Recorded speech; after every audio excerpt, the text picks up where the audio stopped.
So hello guys, welcome back to my new video. आज की video में हम बात करने वाले हैं कैपिटल गेन के बारे में। कैपिटल गेन क्या होता है, कैपिटल गेन को किस तरह से क्लासिफाई किया जाता है, इनकम टैक्स, उसमें इनकम टैक्स के कंडीशंस क्या होते हैं, कैपिटल गेन में कितने तरह के कैपिटल गेन होते हैं, देखेंगे आज की वीडियो में। तो चलिए आगे बढ़ते हैं इस वीडियो में।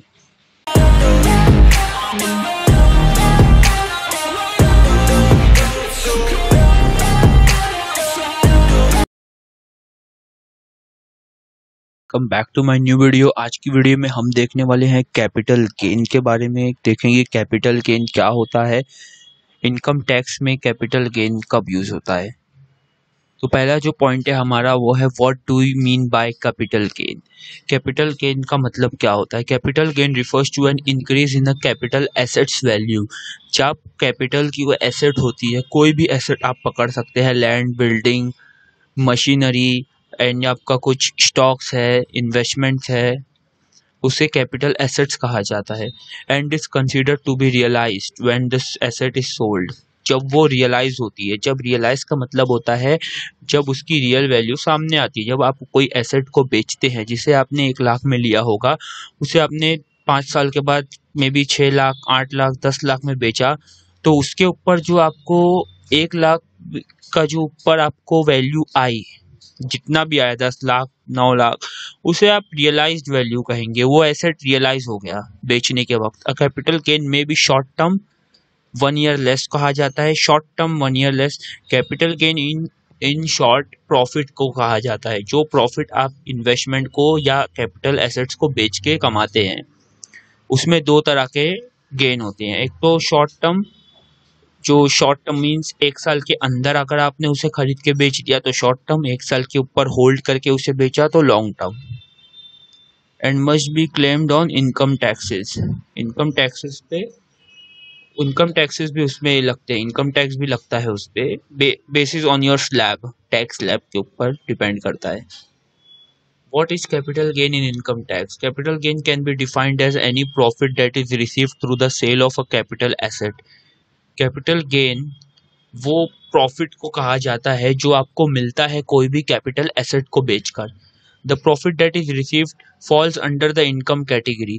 आपने जो भी लैंड, बिल्डिंग, हाउस या कुछ भी बेचा जो एक एसेट, कैपिटल एसेट के रूप में थी, तो उस पर आपको प्रॉफिट होगा। आपने एसेट्स को बेचा, आपने स्टॉक्स बेचा, म्यूचुअल फंड्स आपने रिडीम किया, तो उस पर भी कैपिटल गेन बुक हो जाता है। तो उसको आप अपनी इनकम स्लैब में हिसाब से, इनकम टैक्स के स्लैब में, जैसा भी आपका 10% का है था टैक्स है या 5%, उस हिसाब से आपको उस पर टैक्स पे करना है।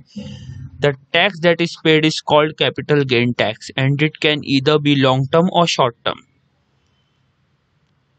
दोनों भी हो सकते हैं। शॉर्ट टर्म के अलग टैक्स का सिस्टम है, लॉन्ग टर्म का अलग है। Short term capital asset. Short term capital assets क्या होती है? This is an asset that is held for not more than 36 month. 36 month मतलब 36 मंथ, आप 36 मंथ ज्यादा से आप इसे होल्ड नहीं करेंगे। Immediately precedent date of its transfer. जब आपने उसे बेचा, 36 मंथ के अंदर बेचा, तो वो शॉर्ट टर्म होगा। It's substituted that this period of 36 months is substituted to 12 months in case of certain assets like equity or preference share. Preference share और equity अगर आपके पास है तो उसका जो टाइम गैप है वो 12 मंथ्स का हो जाता है। 12 मंथ के अंदर बेचा तो आपको उस पर शॉर्ट टर्म कैपिटल बुक होगा। अगर आपने कोई एसेट्स बेची, लैंड, बिल्डिंग वगैरह, तो आपको 36 मंथ का इसमें टाइम स्लैब दिया गया है। Held in a company, any other security listed on a recognized stock exchange of India, unit of specific mutual funds and zero coupon bonds। ये सब 12 months के क्राइटेरिया में आते हैं। Mutual funds, bonds and stocks that are listed on exchange. In case of immovable property, immovable property means आपकी जो property, land, building जो भी रहेगा, house, the period of 36 month is substituted by 24 months. तो उसमें से 24 मंथ इसका हो जाएगा और 12 month equity shares and preference share mutual funds का हो जाएगा। तो टोटल 36 मंथ का ये स्लैब होता है।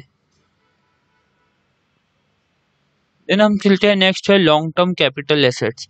This is an asset that is held for more than 36 month. This asset If you hold this asset for more than 36 months, any asset which includes land, building, mutual fund, stocks, then you have to pay long-term capital gain. And these assets are called long-term capital assets. As the case may be, transfer is defined as the sale of the asset. Transfer is defined मतलब transfer को इधर पे कैसे define किया गया है, cell of assets के रूप में। अगर आपने किसी को भी ट्रांसफर वो अपना एसेट कर दिया तो आपके पॉइंट ऑफ व्यू से वो सेल पकड़ा जाएगा कि आपने उस एसेट्स को सेल कर दिया है। ये नहीं दिखाई, आपके पॉइंट ऑफ व्यू से सेल पकड़ा जाएगा, सामने वाले के पॉइंट ऑफ व्यू से परचेस पकड़ा जाएगा। तो आपको उस पे उस टाइम जिस टाइम आपने इसी को बेचा तो उस टाइम बेचने की वैल्यू को सेल वैल्यू, ट्रांसफर की वैल्यू को सेल वैल्यू समझ ली जाएगी एंड परचेज वैल्यू, तो उस पे आपको गेन बुक हो जाएगा। Giving up the rights on the asset, forceful take over by law और मैच्योरिटी ऑफ द एसेट। इसमें अगर फोर्सफुली आपके ऊपर किसी ने केस करके, someone has put a case on you and taken over the property by law और forcefully, then it is called also long-term capital asset. Many transactions are not considered as transfer. Transfer में एक जो transaction है यहाँ लिखा हुआ है, for example transfer of a capital asset under a will. किसी की डेथ हो गई, कोई एक्सपायर हो गया, तो उसके हायरार्की में जो रहेगा, उसके डॉटर या सन जो भी रहेंगे उनको वो प्रॉपर्टी दे दी जाएगी। तो उसमें जो कैपिटल उसमें जो ट्रांसफर, उसको कैपिटल गेन नहीं पकड़ा जाएगा। उसमें तो पहली बात वो अलग ट्रांजैक्शन हो जाता है, वो कंसीडर नहीं किया जाता इसमें जो विल के अंदर प्रॉपर्टी ट्रांसफर होती है।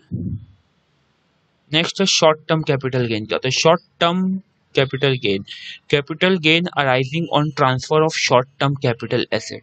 शॉर्ट टर्म कैपिटल एसेट में 36 मंथ के अंदर जो भी बेचा या खरीदा जाएगा, जो भी ट्रांसफर किया जाएगा, उसमें जो भी प्रॉफिट होगा उस पे शॉर्ट टर्म कैपिटल गेन लगेगा। लॉन्ग टर्म ने आप होल्ड किए, लॉन्ग टर्म 36 मंथ के बाद आपने कुछ सेल किया तो उस पे लॉन्ग टर्म कैपिटल गेन लगेगा। Capital gain can be tax subject to the following condition. ये 3 कंडीशन के ही बेसिस पे कैपिटल गेन टैक्स किया जाता है। The assessee must have owned a capital asset. जो बेचने वाला है उसके पास एक कैपिटल एसेट होनी चाहिए। The SSC must have transferred the capital asset in the previous year. वो उस प्रॉपर्टी को या कैपिटल एसेट को पिछले साल ही ट्रांसफर या पिछले साल ही बेच चुका होना चाहिए, तभी उस पर कैपिटल गेन टैक्स लगेगा। There must have been profit or gains as a result of such transfer. Yeah, this is very knowledgeable question. There must have been profit. Profit तो होना चाहिए तभी टैक्स लगेगा, क्योंकि लॉस पे टैक्स नहीं लगता है। There must have been profit or gains as a result of such transfer. Transfer होगा देन उस पर प्रॉफिट होगा तभी टैक्स लगेगा, देन अगर प्रॉफिट नहीं है तो टैक्स भी नहीं होगा। I hope so you like this video. Please like the video, share with your friends who have to gain knowledge in capital gain. So मिलते हैं अपनी अगली वीडियो में, तब तक के लिए बाय।